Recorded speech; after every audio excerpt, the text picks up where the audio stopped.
Good morning students. आज का हमारा टॉपिक है काल और उसके भेद।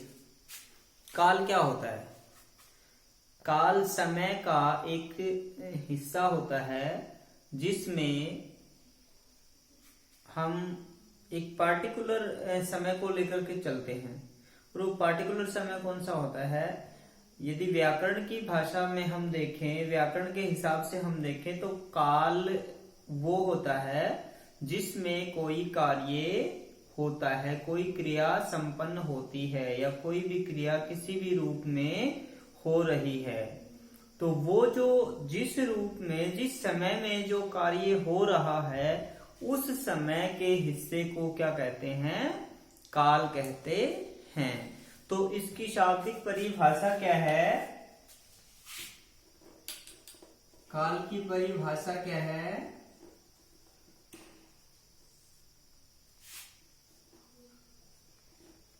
जिस समय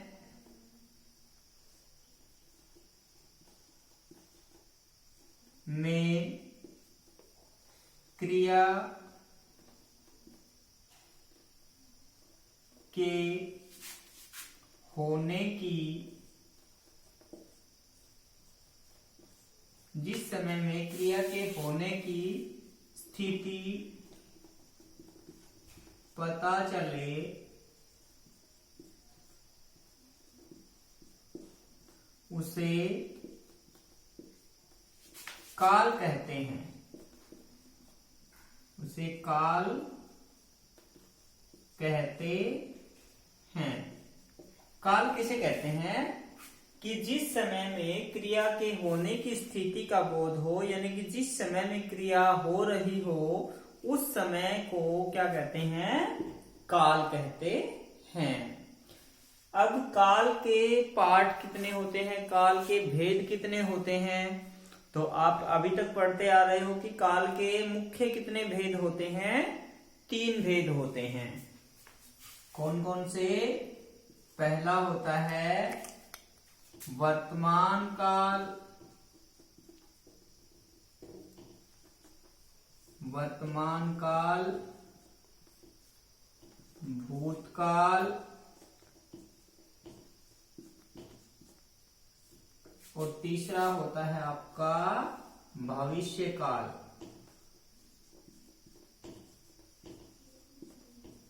वर्तमान काल, भूतकाल और भविष्य काल। वर्तमान काल क्या होता है? जो समय फिलहाल चल रहा है, यानी कि वर्तमान फिलहाल के समय में कोई कार्य हो रहा है, कोई क्रिया हो रही है, तो उस समय को हम क्या कहते हैं? वर्तमान काल कहते हैं। जैसे मैं पढ़ा रहा हूं, वह जा रहा है, वह हर रोज जाता है, वह खाना खाता है, वह खाना खा रहा है। ये सारी क्रियाएं कब हो रही हैं? वर्तमान समय में हो रही हैं। तो जब कोई क्रिया वर्तमान समय में फिलहाल हो रही हो और उसके समय की स्थिति बताई गई हो तो वहां पे कौन सा काल होता है आपका? वर्तमान काल। भूतकाल क्रिया के बीते हुए समय के बारे में जानकारी देने वाला क्या होता है आपका? भूतकाल। यानी कि क्रिया बीते हुए समय में हुई है और जब क्रिया हुई थी उस क्रिया के समय की स्थिति जो बताई जाती है वो क्या कहलाता है? आपका भूतकाल। ऐसे ही तीसरा है आपका भविष्य काल। भविष्य काल क्या होता है? क्रिया के आने वाले समय में होने की स्थिति जो बताता है या क्रिया के आने वाले समय में होने के बारे में जो बताता है वो आपका कौन सा काल होता है? भविष्य काल होता है। तो बच्चों आज तक आपने क्लास 5th, 6th या 4th तक आपने केवल इन 3 कालों के बारे में पढ़ा है और मुख्य जो होते हैं वो 3 ही काल होते हैं, वर्तमान काल, भूतकाल, भविष्य काल। लेकिन आज हम आपको बताएंगे कि इन 3 कालों के भी भेद होते हैं। ये जो 3 काल होते हैं इन 3 कालों के भी उपभेद होते हैं। वो उपभेद कौन कौन से होते हैं? आज हम उनके बारे में जानेंगे। तो सबसे पहले तो आप लोगों का ये काल और उसके भेद का जो टॉपिक है ये क्लियर हो जाना चाहिए कि काल क्या है। जिस समय में क्रिया के होने की स्थिति का पता चले या क्रिया के होने के समय का बोध हो, उसे क्या कहते हैं, काल कहते हैं। काल के मुख्य कितने भेद होते हैं? 3 भेद होते हैं, वर्तमान काल, भूतकाल और भविष्य काल। वर्तमान काल क्या होता है कि क्रिया के वर्तमान समय में, फिलहाल समय में होने का बोध हो, वो वर्तमान काल कहलाता है। क्रिया के बीते हुए समय में होने का पता चले, वो भूतकाल कहलाता है। और क्रिया के आने वाले समय में होने का बोध हो, वो आपका क्या कहलाता है, भविष्य काल कहलाता है। तो ये थे काल और उसके भेद। अब चलेंगे हम तीनों कालों के जो उपभेद होते हैं उनके बारे में पढ़ने के लिए। तो सबसे पहले हम पढ़ेंगे किसके बारे में, भूतकाल के भेद। क्योंकि हम स्टेप वाइज लेंगे कि भूतकाल जो पीछे बीत चुका, फिर वर्तमान आता है और फिर भविष्य आता है। तो जो बीत चुका भूतकाल, उसके बारे में हम गहनता से पढ़ेंगे कि इसके कितने भेद होते हैं और कौन कौन से होते हैं। तो आइए इसके बारे में डिस्कस करते हैं। भूतकाल के मुख्य कितने भेद होते हैं? तो भूतकाल के मुख्य 6 भेद होते हैं। कितने भेद होते हैं? भूतकाल के 6 भेद होते हैं। पहला होता है आपका सामान्य भूतकाल। भूतकाल के भेद कितने होते हैं भाई? 6 होते हैं। नंबर 1 सामान्य भूतकाल। सामान्य भूतकाल क्या होता है? देखो मैं आपको ओरली बता देता हूं डेफिनेशन, और इसका एग्जाम्पल से आप लोग समझ पाओगे कि सामान्य भूतकाल को हम कैसे समझेंगे। सामान्य भूतकाल वो होता है जो क्रिया के बीते हुए समय के बारे में बताता हो, केवल सामान्य रूप से बताता हो। जैसे उसने पाठ पढ़ा, उसने पाठ पढ़ा, यानी कि पाठ पढ़ने का कार्य उसने कर लिया है, लेकिन हमें ये नहीं पता कि उसने शायद अभी पढ़ा हो, शायद उसने बहुत पहले पढ़ लिया हो, शायद और भी पहले वो बहुत कई दिन पहले पढ़ चुका हो। तो उस समय से हमें केवल इतना बोध हुआ कि उसने पाठ भूतकाल में पढ़ा, लेकिन ये निश्चित नहीं हुआ कि अभी पढ़ा, बहुत पहले पढ़ा था, या पढ़ा भी था या नहीं पढ़ा, ये एक श्योरिटी भी नहीं है। तो केवल ये पता चले कि क्रिया भूतकाल में हुई है, वो आपका क्या कहलाता है, सामान्य भूतकाल कहलाता है। कि क्रिया के केवल बीते हुए समय में होने का बोध हो, वो कहलाता है आपका सामान्य भूतकाल। जैसे फॉर एग्जाम्पल, उसने खाना खाया, उसने खाना खाया। अब कब खाया ये हमें नहीं पता, लेकिन खाया जो है वो क्रिया संपन्न हो चुकी है, और जो क्रिया संपन्न हो चुकी है मतलब पूरी हो चुकी तो क्रिया किस में चली जाएगी, पास्ट में। कि कोई भी काम जब हो चुका होता है तो वो किस में चला जाता है, पास्ट में चला जाता है। तो उसने खाना खाया, जो खाया क्रिया है वो बीते हुए समय की है, इसलिए किसका उदाहरण है ये, सामान्य भूतकाल का। दूसरा होता है आसन्न भूतकाल। आसन्न भूतकाल, इसमें क्या होता है, आसन्न का अर्थ होता है निकट होना। आसन्न शब्द का क्या अर्थ है, निकट होना। तो जब कोई कार्य भूतकाल में पूरा हुआ है लेकिन अभी अभी हुआ है, कोई कार्य पूरा तो हो चुका है, भूतकाल में हो गया, पूरा होने के बाद क्रिया किस में चली जाती है, भूतकाल में, लेकिन वो कार्य भूतकाल में भी अभी अभी खत्म हुआ है, तो ऐसा क्या कौन सा होता है आपका, आसन्न भूतकाल। इसकी पहचान क्या है, जैसे उसने खाना खाया, ये था सामान्य, और उसने खाना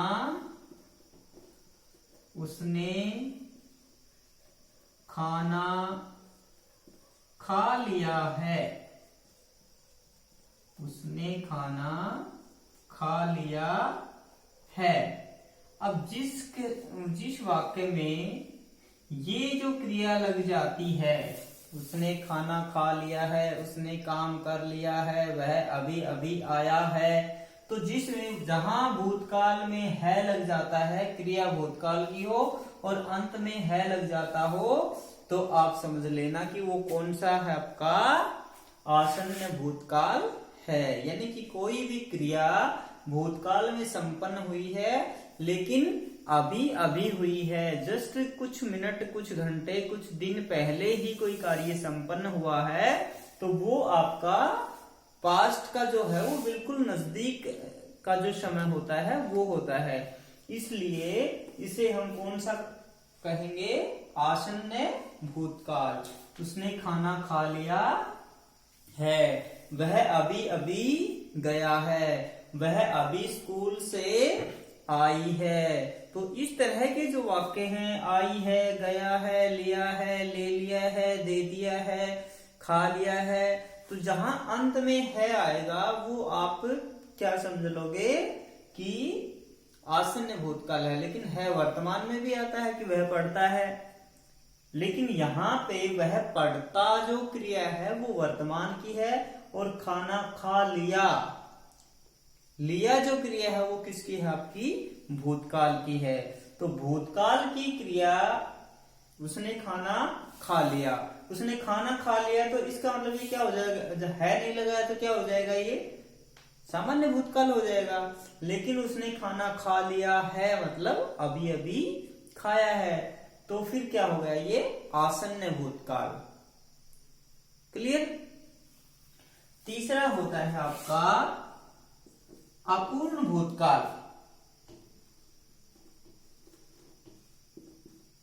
अपूर्ण भूतकाल। अपूर्ण भूतकाल क्या होता है, अपूर्ण भूतकाल में कोई क्रिया भूतकाल में स्टार्ट हुई थी, शुरू हुई थी, लेकिन वो भूतकाल से शुरू होके अभी तक चली आ रही है, तो वो क्या होगा आपका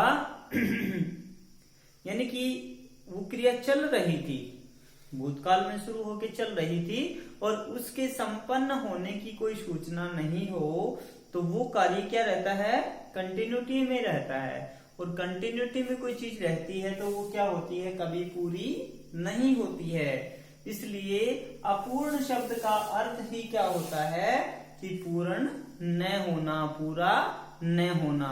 तो जब कोई कार्य भूतकाल में शुरू हुआ था और अभी उसका ये पता ना हो कि वो पूरा हुआ या नहीं हुआ, तो ऐसा काल कौन सा कहलाता है, आपका अपूर्ण भूतकाल। जैसे वह पढ़ रही थी, वह पढ़ रही थी, वह पढ़ रही थी। तो यहाँ पे जो पढ़ रही थी शब्द है, रही थी जो शब्द है रही, ये क्या दर्शा रहा है कि वह पढ़ रही थी। अब नहीं पता कि उसने पूरी पढ़ाई की या नहीं की, शायद वो कोई बुक पढ़ रही हो तो क्या पता उसने पूरी बुक पढ़ी हो या नहीं पढ़ी हो, लेकिन जब उसे देखा गया था तो उस समय वो क्या कर रही थी, पढ़ रही थी।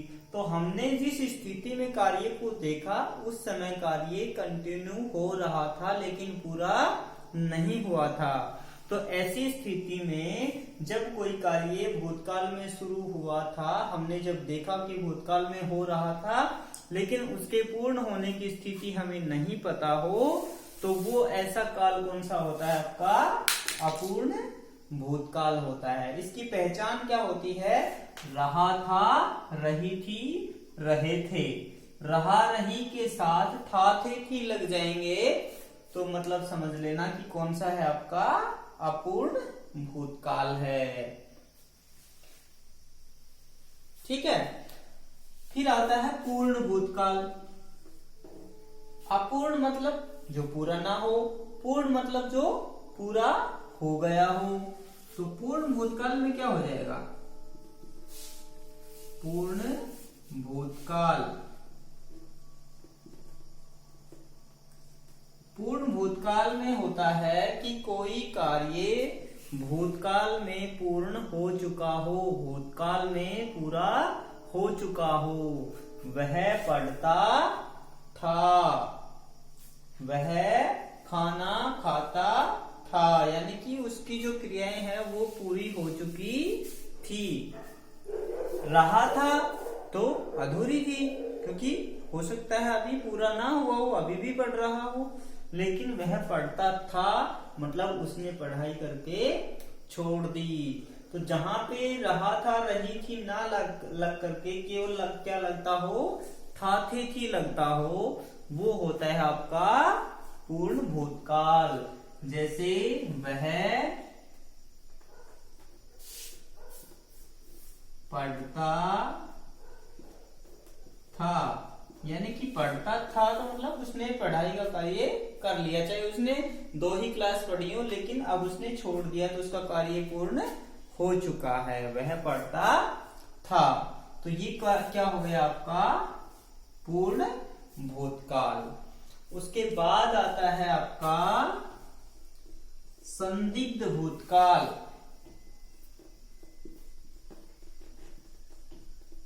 संदिग्ध भूतकाल ये क्या होता है? संदिग्ध का अर्थ होता है संदेह होना। संदेह यानी कि डाउट होना। भूतकाल के किसी कार्य के पूर्ण होने या ना होने में जब डाउट होता है, जब संदेह होता है, तो वो आपका कौन सा भूतकाल कहलाता है?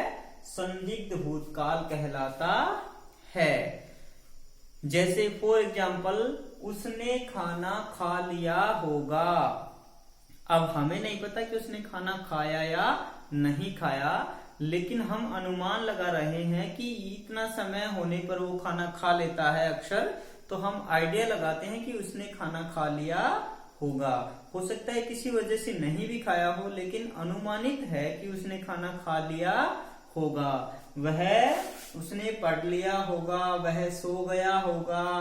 तो इस तरह के जो कार्य होते हैं ये कंफर्म नहीं होते, क्योंकि हम किसी के बारे में क्या कर रहे हैं? अनुमान लगा रहे हैं, केवल सोच रहे हैं।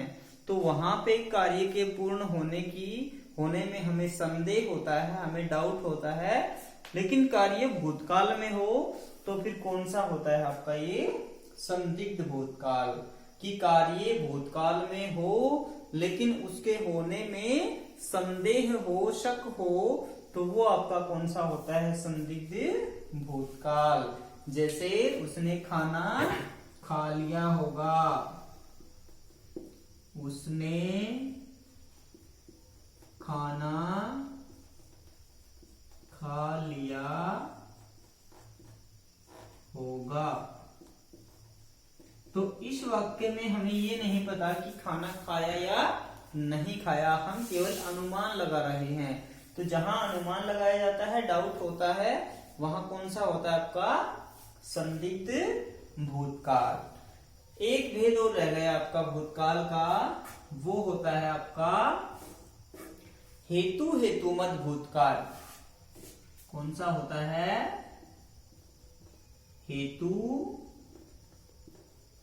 हेतुमत भूतकाल।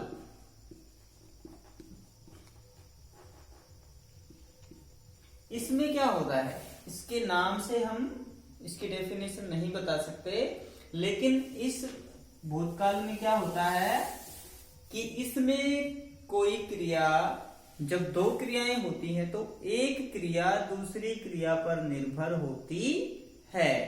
यहाँ पे भूतकाल की दो होने वाली क्रियाएं होती हैं जो अपूर्ण रह जाती हैं, जो पूरी नहीं होती हैं।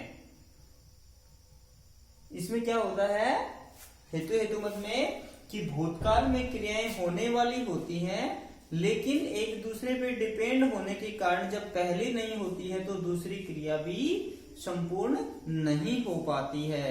तो ऐसी स्थिति में कौन सा काल कहलाता है आपका? हेतु हेतुमत भूतकाल। जैसे वह पढ़ता तो पास हो जाता, वह पढ़ता तो पास हो जाता। अब यहाँ पे एक क्रिया, पास होने की क्रिया किस पे डिपेंड करती है? उसके पढ़ने पे डिपेंड करती है कि यदि वो पढ़ता तो पास होता, अब वो नहीं पढ़ा तो पास होने का कार्य भी नहीं हुआ और उसने पढ़ने का कार्य भी नहीं किया। तो जहां पे एक क्रिया दूसरी क्रिया के ऊपर निर्भर हो लेकिन भूतकाल में होने की उनकी स्थिति हो, तो वहां पे आपका कौन सा होता है? हेतु हेतुमत भूतकाल। ध्यान रखिएगा कि ये हेतु हेतुमत भूतकाल, हेतु हेतुमत जो है ये आपका भविष्य काल में भी होता है, ये आपका भविष्य काल में भी होता है, लेकिन वहां पे क्रिया किसकी हो जाएगी? भविष्य काल की हो जाएगी, और यहाँ पे क्रिया किसकी रहेगी? ये भूतकाल की रहेगी। क्लियर? कि वह पढ़ता तो पास हो जाता, वह दवा खाता तो ठीक हो जाता, वह सर्दी में नहीं बैठता तो बीमार नहीं होता। यानी कि एक दूसरे के ऊपर क्रियाएं क्या होती हैं? डिपेंड होती हैं, लेकिन होती कब है? भूतकाल में होती हैं। तो ऐसी स्थिति में कौन सा काल होता है आपका? हेतु हेतुमत भूतकाल। ये थे आपके भूतकाल के 6 भेद और उनके एग्जाम्पल। तो आपकी बुक में दे रखा होगा, ये क्लास 7th की बुक में ये चीजें दे रखी हैं, 6th की बुक में केवल नॉर्मल चीजें दे रखी हैं। तो 6th वाले बच्चे तो केवल जो सामान्य आपकी चीजें हैं उन्हें पढ़ें, और 7th के बच्चों को ये चीजें बिल्कुल डिटेल में मिलेंगी, तो इन्हें आप ढंग से पढ़ें और यहां से समझ लें। अब आता है अगला, भूतकाल के बाद कौन सा काल आता है? वर्तमान काल।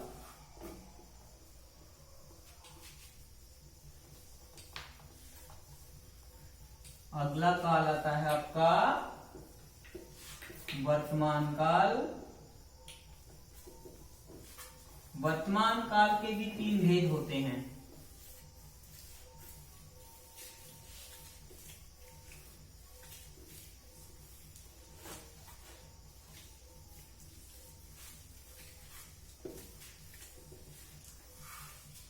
वर्तमान काल क्या होता है?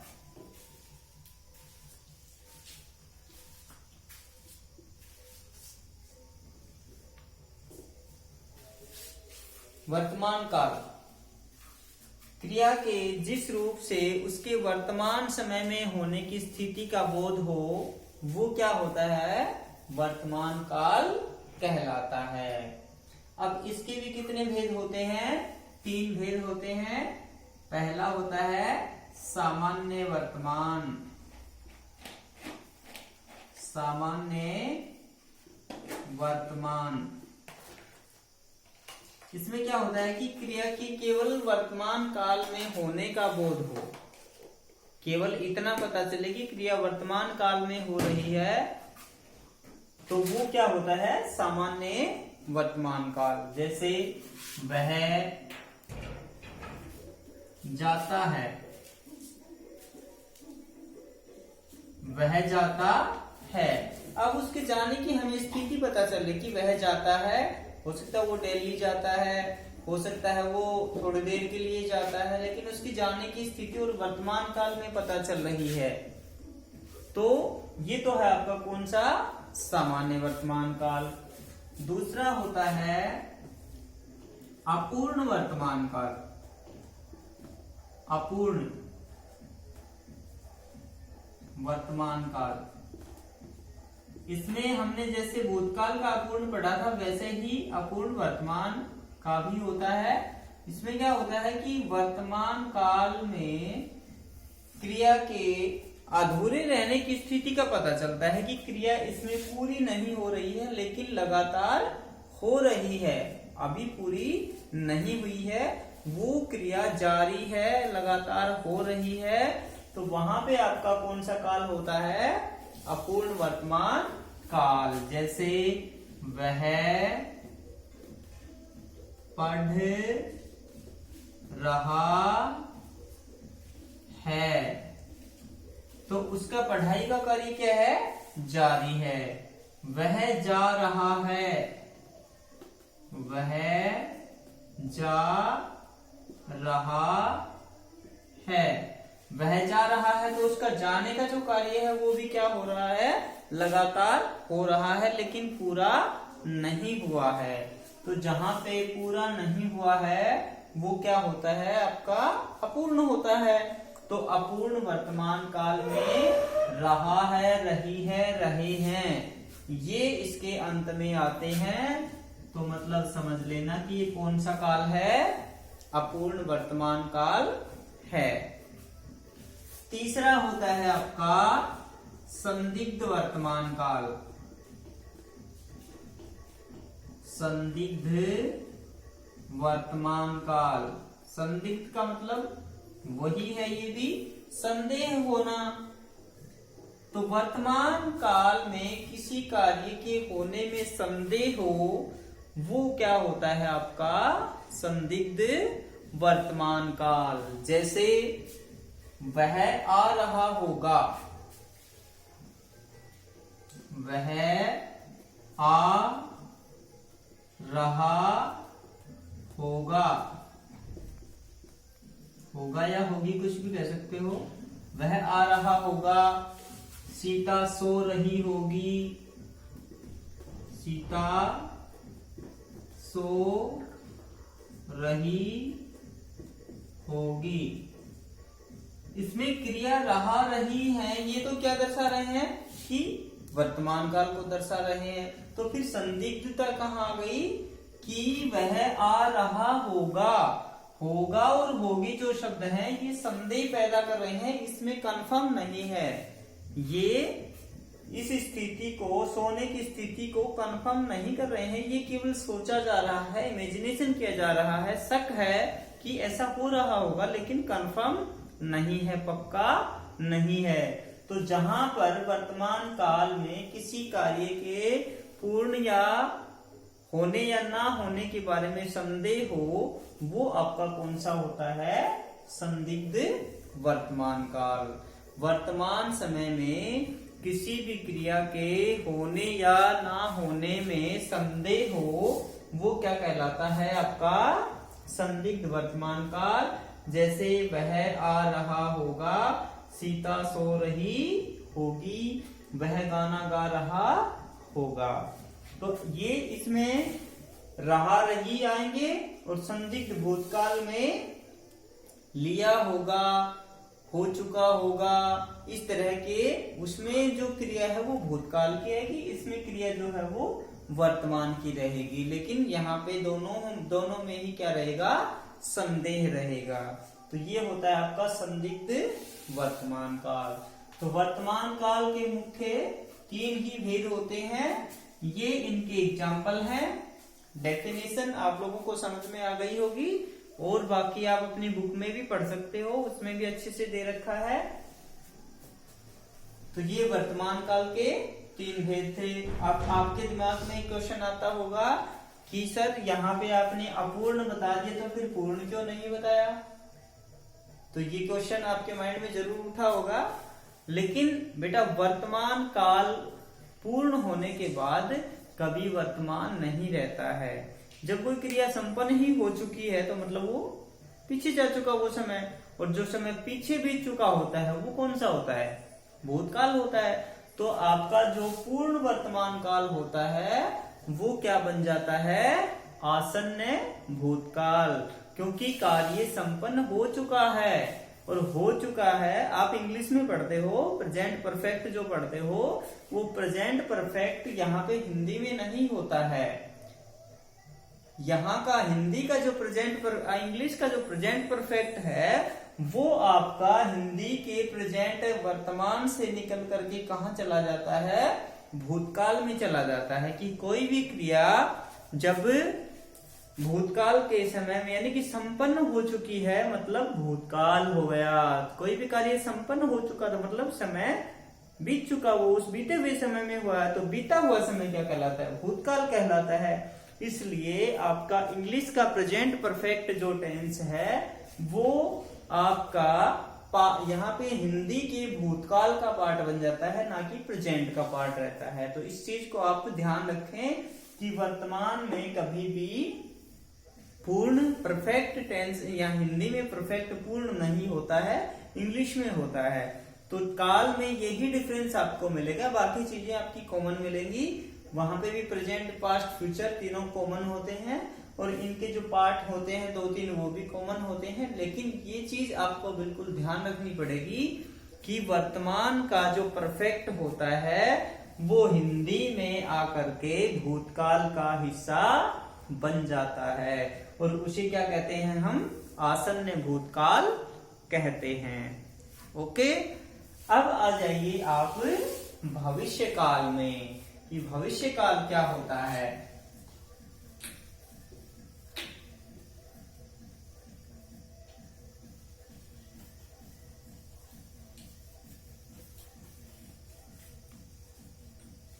भविष्य काल क्या होता है?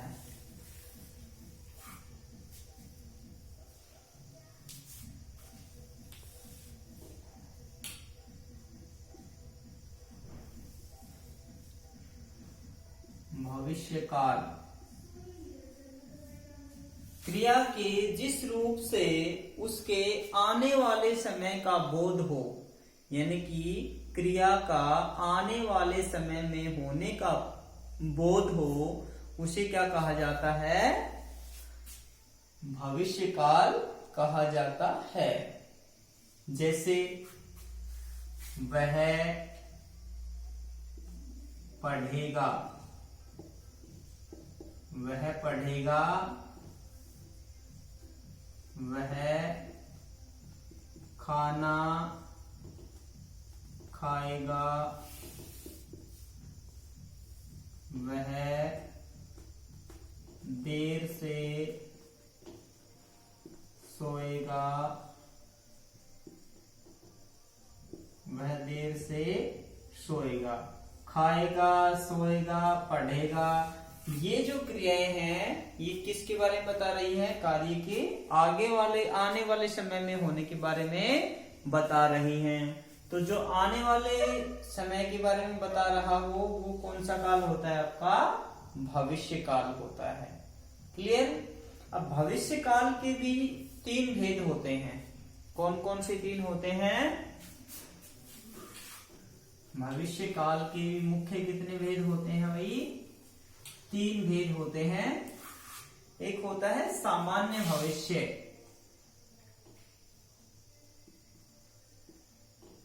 सामान्य भविष्य,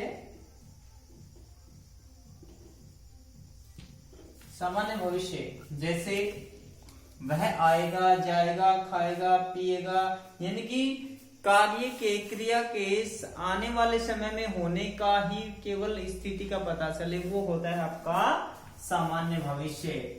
जैसे अभी जो 3 एग्जांपल दिए थे वो सामान्य भविष्य के थे। वह खेत में जाएगा, वह खेत में जाएगा, ये बात निश्चित है कि भविष्य में वो खेत में जाएगा। तो जहां पे भविष्य में कोई कार्य होने की निश्चितता हो वो क्या कहलाता है, आपका सामान्य भविष्य। दूसरा होता है संदिग्ध भविष्य, संदिग्ध भविष्य। वैसे भविष्य जो होता है वो संदिग्ध ही होता है, उसके बारे में हम पूर्ण रूप से निश्चित रूप से नहीं कह सकते कि ये काम होगा ही होगा। हो सकता है कोई अकस्मात किसी कारणवश कोई कार्य पूरा ना भी हो, तो संभावित तो होता ही है, लेकिन फिर भी कुछ कार्य ऐसे होते हैं कि केवल संभावना होती है, पूरा होने या ना होने की कोई कंफर्म नहीं होती है। अब किसान खेत में जाएगा या वह खेत में जाएगा, उसका रूटीन है कि जाने का, उसका रूटीन है और वो जाएगा अपने निश्चित समय पे, तो उसका फिक्स होता है कि वो जाए तो गा। लेकिन कुछ चीजें ऐसी होती हैं कि जिनको देख करके ये केवल अनुमान लगाया जा सकता है, कंफर्म नहीं कहा जा सकता। वो क्या होता है आपका संदिग्ध भविष्य होता है कि कार्य के भविष्य काल में होने में संदेह हो, होने में कंफर्म ना हो, ऐसी स्थिति में आपका कौन सा होता है, संदिग्ध भविष्य होता है। जैसे शायद आज वर्षा होगी, शायद आज वर्षा होगी। अब कंफर्म नहीं है कि आज वर्षा होगी या नहीं होगी, लेकिन शक है, बादलों को देख करके ऐसा डाउट है कि शायद आज वर्षा होगी, लेकिन कंफर्म नहीं है। तो जहां कंफर्म नहीं हो, केवल अनुमान लगाया जाता हो और वो भी भविष्य में होने का, तो वो आपका कौन सा होता है, संदिग्ध भविष्य कहलाता है। उसके बाद है आपका तीसरा हेतु हेतुमत भविष्य। हेतु हेतुमत भविष्य, इसमें क्या होता है, हेतु हेतुमत से हमने एक कॉमन चीज सीखी है, क्या कि हेतु हेतुमत आपका भूतकाल में भी था, हेतु हेतुमत आपके भविष्य में भी आ गया। वहां पर भी स्थिति वही थी कि एक क्रिया दूसरी क्रिया पर निर्भर करती है। वही बात यहाँ है कि एक क्रिया दूसरी क्रिया पर होने के लिए निर्भर होती है, तो भविष्य में कोई एक क्रिया दूसरी क्रिया पर होने पर निर्भर हो, एक क्रिया के होने के बाद दूसरी क्रिया पूर्ण होने की संभावना हो, पूरी होती हो, वो होता है आपका हेतु हेतुमत भविष्य। जैसे वह आएगा तो मैं जाऊंगा, वह आएगा तब मैं जाऊंगा, वह आएगा तब मैं जाऊंगा। वह आएगा पहली क्रिया, तब मैं जाऊंगा दूसरी क्रिया। तो मेरा जाना किस पर डिपेंड करता है, उसके आने पर। पहले उसके आने की क्रिया होगी तभी मेरे जाने की क्रिया होगी। तो भविष्य में कोई क्रिया पूरी होनी, दो क्रियाएं एक दूसरे पर निर्भर करती हो, वहां पे कौन सा होता है आपका हेतु हेतुमत भविष्य काल होता है। तो ये थे आपके भविष्य काल के तीन भेद। काल के मुख्य तीन भेद होते हैं, भूतकाल, वर्तमान काल, भविष्य काल। वर्तमान काल वो होता है जो फिलहाल के समय में कार्य के होने की स्थिति बताता हो। भूतकाल वो होता है जो बीते हुए समय में क्रिया के होने की स्थिति बताता हो। और भविष्य काल वो होता है जो आने वाले समय में क्रिया के होने की स्थिति बताता हो। इनके भी मुख्य भूतकाल के कितने भेद होते हैं, 6 भेद होते हैं। भविष्य काल के 3 भेद होते हैं और वर्तमान काल के भी 3 भेद होते हैं। तो काल का आपका कंप्लीट टॉपिक आपको करवा दिया गया है। इसकी एक्सरसाइज जो आपकी बुक में दे रखी है वो एक्सरसाइज आपको सॉल्व करनी है, चैप्टर को ढंग से पढ़ना है। फिर भी कोई डाउट आपका रह जाता है तो you can ask your doubt class. तब तक के लिए गुड बाय।